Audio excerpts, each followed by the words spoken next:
भाग दिए हैं वो भाग दिए हैं 7 कांडों में। रामचरितमानस को उन्होंने 7 कांड में विभाजित किया है। 7 कांड जो उन्होंने विभाजित किए वो कांड क्रमशः ऐसे हैं 1 2 3 4 5 6 और 7। तो पहला कांड जो है रामचरितमानस में जो उन्होंने विभाजित किया है वो है इसका बाल कांड।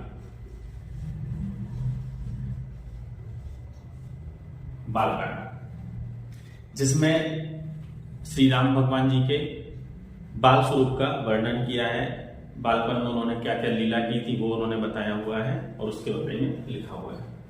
दूसरा जो है बाल कांड के बाद आता है उनका अयोध्या कांड। दूसरा कांड है उनका अयोध्या कांड।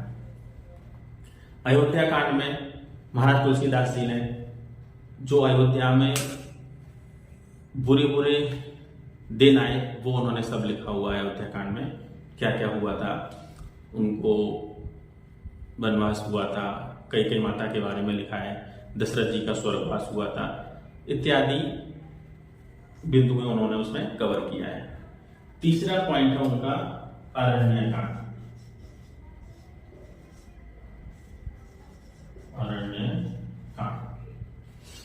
अरण्य कांड में उन्होंने जो अयोध्या कांड के बाद जब वो वन में गए, वन में उन्होंने सीता माता के साथ जो दिन बिताए और सीता जी के साथ जो घटना घटी थी वो सब उन्होंने अरण्य कांड में लिखा हुआ है।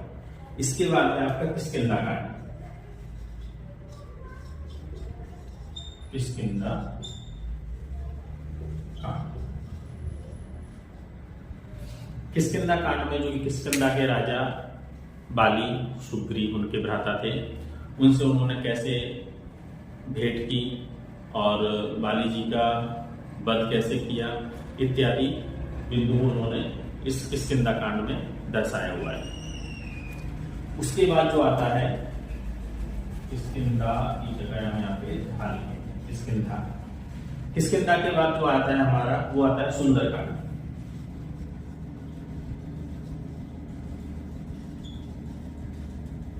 सुंदरकांड। सुंदरकांड में जब हनुमान जी राम भगवान का संदेश लेकर लंका गए थे उसके बारे में उन्होंने उसका वर्णन किया गया है। इसके बाद है आपका लंका कांड। लंका कांड।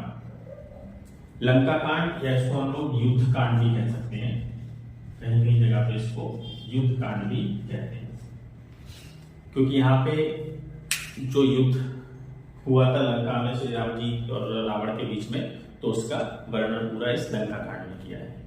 और आखिरी जो 7वां कांड है उसे कहते हैं उत्तरकांड।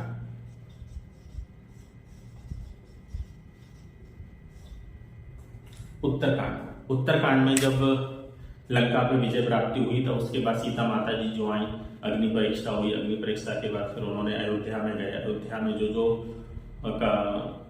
घटनाएं घटी वो सारी उत्तरकांड में उन्होंने लिखा गया है। अब ये सारे 7 कांड जो होते हैं, इन 7 कांड में चौपाई, दोहा, छंद, श्लोक ये सब कुछ मिला के रामचरितमानस बनाया है महाराज तुलसीदास जी ने। तो दोहा, चौपाई, छंद किस प्रकार से पढ़ते हैं वो मैंने पिछले वीडियो में बताया हुआ है। अगर आपने नहीं देखा है तो कृपया करके देख लीजिए, मैं उसका लिंक डिस्क्रिप्शन बॉक्स में आपको दे दूंगा।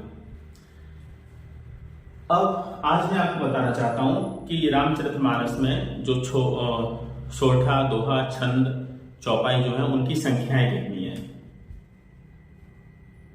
तो उसकी संख्याएं जैसे मैं यहाँ पे शॉर्ट में लिखता हूं आप लोगों के लिए, एक ही बोर्ड पे रहेगा तो थोड़ा देखने में आपको अच्छा लगेगा और स्क्रीनशॉट लेके आप इसको लिख भी सकते हैं। श्लोक, श्लोक की कितनी संख्या है, चौपाई की कितनी संख्याएं हैं,